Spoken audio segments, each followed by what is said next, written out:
morning mga lodi, mga ka-ride safe.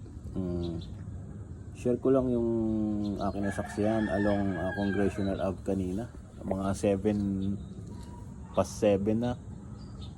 Pag hatid ko sa asawa ko, papasok na ako ng trabaho. Ang bilis kasi nung NMAX parang nakasabayan ko yun sa bandang lagpas ng BJMP. Tapos may stoplight doon, tapos pababa, tapos merong pagdating sa pababa may paangat ng konti, merong intersection doon na subdivision ba yun, may lumalabas doon lagi ng mga sasakyan. Tapos may sa kabila may nag-U-turn, nagkasalpukan doon yung NMAX saka yung click. Wasak talaga yung click, tinamaan sa gitna, siguro na gitnaan yung pagkakabangga nun.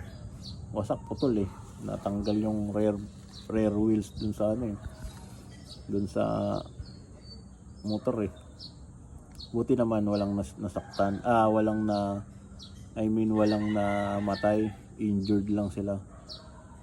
Pag alis ko dun, meron ng mga tumutulong na ambulansya, meron na napapunta na yata yung medic. Konti lang views na papakita ko kasi para maging silbing awareness at aral lang din ba sa mga nagra-rides. Kasi kahit anong ingat din natin, meron talagang mga hindi mo maiwasan na aksidente. May mga hindi talaga maano sa pagmamaneho.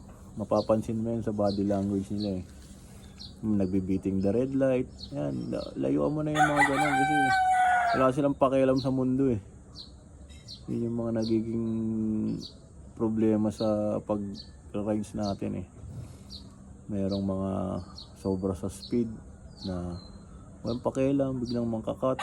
Yung parang wala kang pakialam sa mundo. Tapos sila paggalit, ganun. May ganun talaga Pero parang hindi naman lahat. Dapat talaga tayo. Tawag na ito. Double ingat lagi. Maging aware tayo, parang vigilante. Tapos lagi tayong advance mag-isip sa mga bagay-bagay tulad ng mga halimbawa na lang yung sa mga intersection. Mabilis ka syempre, di ba? Pag mga ganyan, kahit maluwag, mag-minor ka pa rin kasi hindi mo masasabi bigla may lumulusot Yan, tapos sa yung mga traffic rules, marami akong nakikita kasi agmamadali, kala mo siguro late na talaga yun kasi hindi na marunong ng traffic rules red light, dire-diretso lang marami talaga hindi ko lang nabibidyoan, focus lang. Ayan, ito may mga clips talaga na ganun, blind spot, biglang may tumatawid. Ayan, dapat yung lagi nating iniisip na pag nagmamaneho tayo.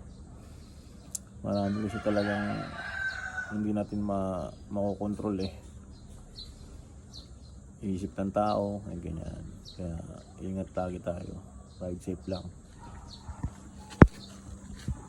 May nag-aantay sa atin sa bahay, sa pamilya natin, di ba? Yun lang naman. God bless. Thank you.